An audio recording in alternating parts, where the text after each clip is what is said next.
নমস্কার, আমি প্রশান্ত শাস্ত্রী চলে এলাম মাসিক রাশিফলের অনুষ্ঠান নিয়ে। আজকে আলোচনা করব 2026 মে মাস সিংহ রাশি এবং সিংহ লগ্নের জাতক জাতিকাদের কেমন কাটতে চলেছে। এ মাসে কোন কোন দিক থেকে শুভ অ্যাডভান্টেজ নিয়ে আসবে এবং কোন কোন বিষয় বিশেষ সাবধানতা অবলম্বন করতে হতে পারে, সবটাই বিস্তারিত আলোচনা করব। সবার প্রথমে দেখে নেব গ্রহগত অবস্থান কেমন থাকছে এই মাসে। মাসের প্রথম থেকে মাসের 15 তারিখ পর্যন্ত রবি আপনাদের রাশির নবম ভাব অর্থাৎ মেষ রাশির ঘরে উচ্চস্থ হয়ে অবস্থান করবে, যেটা মেষ রাশির জাতক বা জাতিকাদের শরীর স্বাস্থ্য এবং মন মানসিকতার জায়গায় যথেষ্ট ভালো রাখবে।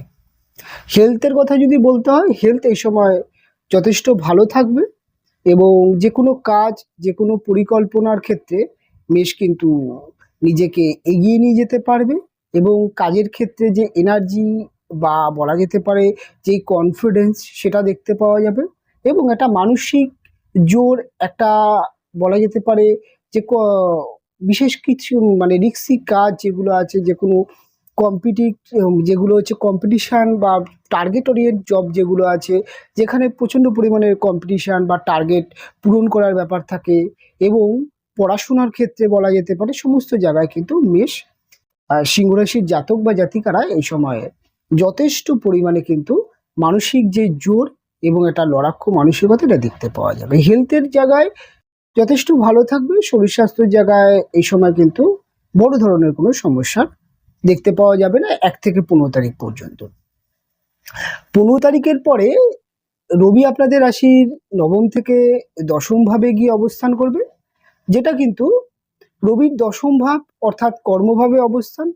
এটা কিন্তু সিংহ রাশির জাতক বা জাতিকাদের জন্য কর্মক্ষেত্রে উন্নতি এবং কর্মক্ষেত্রে যে কোনো প্রমোশন, মায়নাপত্র বৃদ্ধি এবং তার সাথে সাথে বলা যেতে পারে নতুন কর্ম প্রাপ্তিযোগ, সরকারি চাকরির ক্ষেত্রে বিশেষ কিছু সুযোগ সুবিধা এবং অন্যান্য দিক থেকে বলা যেতে পারে যে সিংহ রাশির জাতক বা জাতিকাদের চাকরির ইন্টারভিউতে জয়লাভ হওয়া, যে কোনো কম্পিটিটিভ জায়গায় উন্নতি করা, বিজনেস বা চাকরির ক্ষেত্রে একটা কিন্তু গুড অ্যাডভান্টেজ রবির দশমভাবে থাকার জন্য দেখতে পাওয়া যাবে। পিতার থেকে হেল্প পাওয়া বা পিতা পুত্রের সম্পর্কের জায়গায় একটা ভালো জায়গা তৈরি হতে দেখতে পাওয়া যাবে এবং আপনাদের রাশির দ্বিতীয় ভাবের অধিপতি বুধ এ মাসের প্রথম থেকেই আপনাদের রাশির নবমে থাকলেও মাসের বেশি সময়ই আপনাদের রাশির দশম ভাব থেকে গোচর করবে, অর্থাৎ নিজের বৃষ রাশির ঘর থেকে বুধের গোচর এবং সেকেন্ড হাউসে মাসের প্রথম থেকে প্রায় 13 তারিখ পর্যন্ত শনি এবং মঙ্গলের দৃষ্টি দেখতে পাওয়া যাবে। অর্থাৎ সেকেন্ড হাউস বলতে আমাদের মুখের বাক্য, অর্থাৎ আমাদের কথাবার্তার জায়গা, আমাদের ফিনান্সিয়াল জায়গা এবং তার সাথে সাথে আমাদের কুটুম্ব বা আত্মীয় স্বজনের জায়গা। যদি কথাবার্তার জায়গায় বলতে হয়, শনি এবং মঙ্গল রাশির অষ্টম ভাবে বসে থেকে, বিশেষ করে শনি তো আপনাদের অষ্টম ভাবে বসে আছে এবং দীর্ঘদিন বসে থাকবে, তবে মঙ্গল যেহেতু 1 থেকে 13 তারিখ পর্যন্ত আপনাদের রাশির অষ্টম ভাবে বসে থাকবে এবং মঙ্গলের দৃষ্টি যেহেতু সেকেন্ড হাউসে থাকছে, এই শনি মঙ্গলের দৃষ্টি পড়ার জন্য আপনাদের কথাবার্তার মধ্যে কিন্তু একটা নিয়ন্ত্রণ রাখা খুব প্রয়োজন। অনেক ক্ষেত্রে দেখা যাবে যে আপনি অতিরিক্ত প্রতিবাদী মানসিকতা কথাবার্তার মধ্যে ফুটে উঠতে পারে। অনেক সময় দেখা যেতে পারে আপনার কথার দ্বারা আপনার প্রিয় ব্যক্তি হতে পারে বা বন্ধু বান্ধব হতে পারে বা আপনার প্রেম বা ভালোবাসা অর্থাৎ বিবাহিত জীবনের ক্ষেত্রে যে কোনো জায়গায় আপনি কিন্তু কথার দ্বারাই যে কোনো ব্যক্তিকে আপনি হার্ট করে ফেলতে পারেন। অর্থাৎ কথাবার্তার মধ্যে কিন্তু একটা কর্কশ ভাব এবং কথাবার্তার মধ্যে একটা বলা যেতে পারে তর্ক প্রবণতা, এগুলো বাড়তে পারে। তাই যতটুকু এখানে কথা বলার প্রয়োজন সেখানে কিন্তু ততটুকুই কথা বলা উচিত এবং কথাবার্তার জায়গায় নিয়ন্ত্রণ রাখা উচিত। খাওয়া দাওয়ার জায়গাটাও কিন্তু যথেষ্ট নিয়ন্ত্রণ রাখা প্রয়োজন আছে। তবে সিংহ রাশির জাতক বা জাতিকাদের যখনই 13 তারিখে মঙ্গল রাশি পরিবর্তন করে আপনাদের নবম ভাবে যাবে, তখন থেকে কিন্তু বলা যেতে পারে কথাবার্তার জায়গায় যথেষ্ট ভালো হতে দেখতে পাওয়া যাবে। এবং 9th-এ মঙ্গলের অবস্থান, সেটা কিন্তু তার নিজ ক্ষেত্র অর্থাৎ নিজস্ব রাশি, সেটা কিন্তু আপনার ভাগ্যের জন্য ভালো। এই সময় ভাগ্য উন্নতি পেতে দেখতে পাওয়া যাবে, অর্থাৎ 13 তারিখ থেকে যে কোনো কাজের ক্ষেত্রে, যে কোনো পরিকল্পনা, হায়ার এডুকেশন, বলা যেতে পারে রিলেশনের জায়গায়, এবং যে ব্যবসার ক্ষেত্রে, এবং প্রত্যেকটা জায়গায় ভাগ্যের যে সাপোর্ট অর্থাৎ কিছু প্রাপ্তি যোগ, সেটা কিন্তু বৃদ্ধি পেতে দেখতে পাওয়া যাবে সিংহ রাশির জাতক বা জাতিকাদের। সেটা কিন্তু 13 তারিখের পর থেকে। এবার ফিনান্সিয়াল জায়গা যদি বলা যেতে পারে, তাহলে কিন্তু 1 থেকে 13 তারিখ পর্যন্ত অর্থের খরচটা একটু বেশি পরিমাণে দেখতে পাওয়া যাবে। নিয়ন্ত্রণহীন কিছু খরচ হতে পারে, অহেতুক কিছু খরচ বাড়তে পারে। তবে 13 তারিখের পরে কিন্তু খরচের জায়গা অনেক কমছে এবং অর্থনৈতিক স্টেবিলিটি বাড়তে দেখতে পাওয়া যাবে। উপার্জনের জায়গা এবং অর্থর আয় থেকে ব্যয় কমতে দেখতে পাওয়া যাবে কিন্তু মাসের 13 তারিখের পর থেকে। যদি এক কথায় বলা যায় যে 13 তারিখের পরে কিন্তু ফিনান্সিয়াল কন্ডিশন সিংহ রাশির জাতক বা জাতিকাদের জন্য ভালো থাকছে। 13 তারিখের পর থেকে যে কোনো আটকে থাকা টাকা পয়সা এবং বলা যেতে পারে কিছু এক্সটার্নাল সোর্স থেকে ইনকাম বা অন্যান্য যে কোনো জায়গা থেকে কিন্তু 13 তারিখের পর থেকে ইনকামের জায়গায় বৃদ্ধি পেতে দেখতে পাওয়া যাবে সিংহ রাশির জাতক বা জাতিকাদের। সিংহ রাশির জাতক বা জাতিকাদের নিকট আত্মীয় স্বজন বা কুটুম্ব সাথে কিছু ক্ষেত্রে মনোমালিন্য বা ঝামেলা অশান্তি হবার প্রবণতা কিন্তু 13 তারিখ পর্যন্ত থাকছে। তাই যে কোনো ঝামেলা অশান্তি নিকট আত্মীয় স্বজন, পাড়া প্রতিবেশী বা বলা যেতে পারে কুটুম্ব হতে পারে, তাদের সাথে কিন্তু কোনো ধরনের ঝামেলা অশান্তি থেকে এড়িয়ে থাকতে হবে। 13 তারিখের পরে কিন্তু এই ধরনের সমস্যা বা ভুল বোঝাবুঝির সমস্যা সেগুলো কিন্তু মিটবে। এবং আরেকটা বিষয়, সেটা বলা যেতে পারে সিংহ রাশির জাতক বা জাতিকাদের জন্য এডুকেশনের জায়গাটা এ মাসে ওভারঅল কেমন থাকছে। দেখুন, এডুকেশনের জায়গায় এ মাসটা যথেষ্ট ভালো থাকছে। এ মাসে যদি চাকরি ইন্টারভিউ, পরীক্ষা এবং যে কোনো কিছুর ক্ষেত্রে কিন্তু মাসটি আপনার জন্য যথেষ্ট ভালো। যারা খেলাধুলার মধ্যে আছেন তাদের ক্ষেত্রে কিন্তু 13 তারিখের পর থেকে সময়টা খুব বেশি ভালো। অর্থাৎ 13 তারিখের পরে যারা খেলায় অংশগ্রহণ করছেন, যে কোনো কম্পিটিশনে আপনি যাচ্ছেন, সেটা বলা যেতে পারে ক্রিয়েটিভিটি লাইনে হতে পারে বা খেলাধুলার ক্ষেত্রে হতে পারে, প্রত্যেকটা জায়গায় কিন্তু ভালো। এবং যে কোনো কম্পিটিটিভ জায়গা, চাকরির ইন্টারভিউ এবং প্রত্যেকটা জায়গায় কিন্তু 13 তারিখের পরে অর্থাৎ মাসের 15 তারিখের পর থেকে ওভারঅল কিন্তু সময়টা সিংহর জন্য বেশি ভালো হতে দেখতে পাওয়া যাবে। এক তো ভাগ্যপতি ভাগ্যস্থানে এবং রাশির অধিপতি রবি কর্মভাব অর্থাৎ দশম ভাবে অবস্থান, এই সময় কিন্তু কর্মক্ষেত্রে এবং ভাগ্যের ক্ষেত্রে কিন্তু ভালো একটা জায়গা আছে। এবং বিজনেসের জায়গাও যদি বলা যায়, সেটা কিন্তু মাসের 15 তারিখ থেকে কিন্তু ব্যবসার ক্ষেত্রে উন্নতি দেখতে পাওয়া যাবে, ব্যবসার স্টেবিলিটি বাড়তে দেখতে পাওয়া যাবে, সেল বাড়তে দেখতে পাওয়া যাবে এবং যে কোনো ব্যবসার ক্ষেত্রে একটা ব্যালেন্স এবং ব্যবসা ভালো জায়গায় চলতে দেখতে পাওয়া যাবে। সেটা কিন্তু 15 তারিখের পর থেকে নতুন ব্যবসায় শুরু করা এবং ব্যবসার ক্ষেত্রে যে কোনো বিনিয়োগ বা নতুন কোনো ইনভেস্টমেন্ট করার জন্য আপনার মাসের 15 তারিখ থেকে সময়টা যথেষ্ট ভালো থাকছে। এবং প্রেম ভালোবাসার জায়গাটা এই মাসে সিংহ রাশির জাতক বা জাতিকাদের কেমন থাকছে। প্রেম ভালোবাসার জায়গায় এই মাসটা কিন্তু কোনো রকমের বড় ধরনের কোনো সমস্যা দেখতে পাওয়া যাবে না। তার কারণ হচ্ছে আপনি মানসিকভাবে এ মাসে যথেষ্ট কনফিডেন্স এবং যথেষ্ট ভালো থাকবেন এবং প্রেম রিলেশনের ক্ষেত্রে কিন্তু আপনি যথেষ্ট নিজেকে প্রেজেন্ট করতে পারবেন এবং পার্টনারের কাছে কিন্তু আপনি কোনো না কোনো কারণকে বা কোনো না কোনো বিষয়কে নিয়ে প্রশংসনীয় বা আপনার কোনো একটি কাজের ক্ষেত্রে খুশি হয়ে কিন্তু আপনার পার্টনার আপনাকে প্রশংসা করতে পারে, সেরকম কিছু দেখতে পাওয়া যাবে।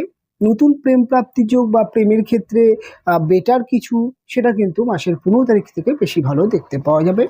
এবং পার্টনারের ক্ষেত্রেও কিন্তু ভালো সময় অর্থাৎ প্রেম ভালোবাসার জায়গাটা কিন্তু 15 তারিখের পরে বেশি ভালো দেখতে পাওয়া যাচ্ছে সিংহ রাশির জাতক বা জাতিকাদের।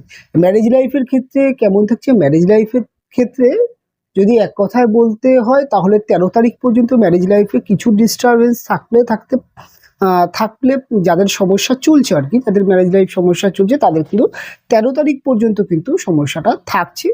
তাই 13 তারিখ পর্যন্ত বিবাহিত জীবনে যে কোনো বিষয় তর্ক বা যে কোনো কথা কাটাকাটি বা যে কোনো কিছুর থেকে বিরত থাকতে হবে এবং ধীরে চলো গতি অবলম্বন করতে হবে। 13 তারিখের পর থেকে অর্থাৎ মাসের যত দিন গড়াবে বিবাহিত জীবনের জায়গা কিন্তু উন্নতি আসতে দেখতে পাওয়া যাবে এবং সমস্ত ক্ষেত্রে কিন্তু একটা ডেভেলপমেন্ট সেটা কিন্তু 13 তারিখের পর থেকে বেশি পরিমাণে দেখতে পাওয়া যাবে। অর্থাৎ বিবাহ যোগ বা পাত্রপাত্রীর সন্ধান এই ধরনের ক্ষেত্রে কিন্তু মাসের 15 তারিখের পর থেকে আপনি কিন্তু বিবাহর ক্ষেত্রে কথাবার্তা বলা, পাত্রপাত্রীর সন্ধান করা এই ধরনের ক্ষেত্রে কিন্তু সময়টি ভালো। এবং প্রেম থেকে বিবাহ বা যে কোনো কিছুর ক্ষেত্রে কিন্তু 15 তারিখের পর থেকে সময়টা বেশি ভালো হতে দেখতে পাওয়া যাবে সিংহ রাশির জাতক বা জাতিকাদের। সিংহ রাশির জাতক বা জাতিকাদের পারিবারিক বন্ডিং এ মাসে কেমন থাকবে? পারিবারিক বন্ডিং এ মাসে কিন্তু মধ্যম প্রকৃতি দেখতে পাওয়া যাবে। তবে পরিবারের যে কোনো কিছুর ক্ষেত্রে নিয়ন্ত্রণ সেটা কিন্তু মাসের 15 তারিখের পর থেকে আপনার নিয়ন্ত্রণে কিন্তু সমস্ত কিছু থাকবে। অর্থাৎ পরিবারের জায়গায় যে কোনো পরামর্শ বা যে কোনো লেনদেন বা যে কোনো কিছুর ক্ষেত্রে আপনার 15 তারিখের পর থেকে সময়টা ভালো। বাড়িঘর কেনা বেচা, গাড়ি কেনা বেচা এর জন্যে ভালো সময় 15 তারিখের পর থেকেই ভালো সময় দেখতে পাওয়া যাচ্ছে। যে কোনো মামলা মোকদ্দমা, আইনত জটিলতা বা যে কোনো নতুন করে কোনো আইনিত সমস্যায় আপনি জড়াতে যাচ্ছেন বা এক কথায় বলা যেতে পারে কোনো না কোনো ডিভোর্সি মামলা করতে যাচ্ছেন বা যে কোনো ক্ষেত্রে আপনি মামলা মোকদ্দমা করতে যাওয়ার জন্য কিন্তু মাসের 15 তারিখের পর থেকে সময়টা ভালো। এবং যারা অলরেডি আইনত সমস্যা নিয়ে ভুগছেন মাসের 15 তারিখের পর থেকে যে কোনো সমস্যা বা যে কোনো কেসের রায় আপনার দিকে আসতে পারে, অর্থাৎ সময়টা ভালো হচ্ছে 15 তারিখের পরে। এবার সাকসেসের জায়গা এ মাসে কেমন দেখতে পাওয়া যাবে? দেখুন, সাকসেসের জায়গা এ মাসে কিন্তু সিংহ রাশির জাতক বা জাতিকাদের অন্যান্য মাসের তুলনায় যথেষ্ট ভালো থাকছে। অর্থাৎ শেয়ার মার্কেট হতে পারে, লটারি হতে পারে, বা আপনি সেল প্রফেশনালে আছেন, বা আপনি অনলাইন মার্কেটিংয়ে আছেন, যে কোনো কিছুর ক্ষেত্রে কিন্তু সাকসেসের জায়গা যথেষ্ট ভালো থাকছে। এবং এক কথায় বলা যেতে পারে যারা আহ, বলা যেতে অভিনয় ক্রিয়েটিভিটি জগতে আছেন তাদের জন্যও কিন্তু এই মাসটি যথেষ্ট টার্গেটেড এবং যথেষ্ট ভালো মাস। এবং মাস যত গড়াবে তত আপনি কিন্তু এই মাসের কাজের যে সাকসেসটা আপনি বুঝতে পারবেন। এই মাসে আপনি টার্গেট নিয়ে যে কোনো কাজে আপনি রিস্ক নিয়ে নেমে পড়তে পারেন, আপনার কিন্তু সাকসেস হওয়ার সম্ভাবনা বেশি। এই মাসে আপনি বিশেষ কিছু দিক থেকে শুভ অ্যাডভান্টেজ পাবেন। আপনার এই মাসে যে কোনো সিদ্ধান্ত ভালো হতে দেখতে পাওয়া যাবে, যে কোনো গুরুত্বপূর্ণ ডিসিশন আপনি ভালো নিতে পারবেন এবং যে কোনো রিস্ক ইনভেস্টমেন্ট করে আপনি সেটাকে ভালো করে ম্যানেজমেন্ট করতে পারবেন। এবং কর্মক্ষেত্রে ছোটোখাটো ভ্রমণ এবং কর্মক্ষেত্রে প্রমোশন, মায়নাপত্র বৃদ্ধি সেটাও যেমন দেখতে পাওয়া যাবে, তার সাথে সাথে কিন্তু কর্মের ব্যস্ততা, চাপ সেটাও ভীষণ পরিমাণে সিংহ রাশির জাতক বা জাতিকাদের থাকছে। কাজেই একদিকে যেমন উন্নতি আছে, আরেকদিকে কিন্তু কর্মের প্রেশার সেটাও দেখতে পাওয়া যাবে। অলসতা এ মাসে খুব কম দেখতে পাওয়া যাবে সিংহ রাশির জাতক বা জাতিকাদের। সিংহ রাশির জাতক বা জাতিকাদের পারিবারিক একটা বলা যেতে পারে বন্ডিং সেটা কিন্তু যথেষ্ট ভালো থাকবে। ভাইয়ের সাথে যে কোনো সমস্যা বা ভাইয়ের সাথে যে কোনো বলা যেতে পারে বিজনেস হতে পারে বা যে কোনো রিলেশনের জায়গায় যদি যাদের সমস্যা চলছে তাদের কিন্তু বলা যেতে পারে 13 তারিখের পর থেকে কিন্তু সেই সমস্যা ভালো হতে দেখতে পাওয়া যাবে। পার্টনারশিপ বিজনেস, পার্টনারশিপ রিলেশন বা পার্টনারশিপ যে কোনো ব্যবসার ক্ষেত্রে আপনার কিন্তু 15 তারিখের পর থেকে ভালো সময়। নতুন ব্যবসা শুরু করার জন্য 15 তারিখের পর থেকে সময়টি যথেষ্ট ভালো। তবে ওভারঅলভাবে সিংহ রাশির জাতক বা জাতিকাদের মাসটা যথেষ্ট ভালো, যথেষ্ট সুন্দর থাকবে। তবে এই মাসটি যেহেতু রবি মেষে অবস্থান করবে এবং মঙ্গলের 15 তারিখের পরে মেষে অবস্থান, সক্ষেত্রস্থ অবস্থান, এবং এক কথায় বলা যেতে পারে এই মাসটি কিন্তু আপনার জন্য শিবের উপাসনা এবং হনুমান চালিসা করা কিন্তু খুব ভালো। অর্থাৎ এই মাসে যে 4টি সোমবার থাকবে, 4টি সোমবার কিন্তু আপনি উপোস করে শিবের মাথায় জল ঢালতে পারেন, সেটি কিন্তু আপনার জন্য খুব ভালো রেজাল্ট দেবে। এবং মঙ্গলবার দিন অবশ্যই আপনারা কিন্তু হনুমানজির পূজা অর্চনা, হনুমান চালিসা পাঠ করা সেটা কিন্তু আপনার যে কোনো গুরুত্বপূর্ণ কাজ, যে কোনো আইনত জটিলতা, রাজনৈতিক ক্ষেত্রে যারা আছেন, যারা পলিটিক্সের মধ্যে আছেন তাদের জন্যও কিন্তু মাসটি যথেষ্ট ভালো। কাজেই ওভারঅলভাবে সিংহ রাশির জন্য মাসটি কেমন কাটছে, কি হবে কি হবে না বিস্তারিতভাবে আলোচনা করলাম। অনুষ্ঠান এখানেই শেষ করব, ফিরে আসবো পরবর্তী লগ্ন বা রাশির অনুষ্ঠান নিয়ে। আপনারা ভালো থাকবেন, সুস্থ থাকবেন, দেখা হবে পরবর্তী অনুষ্ঠানে।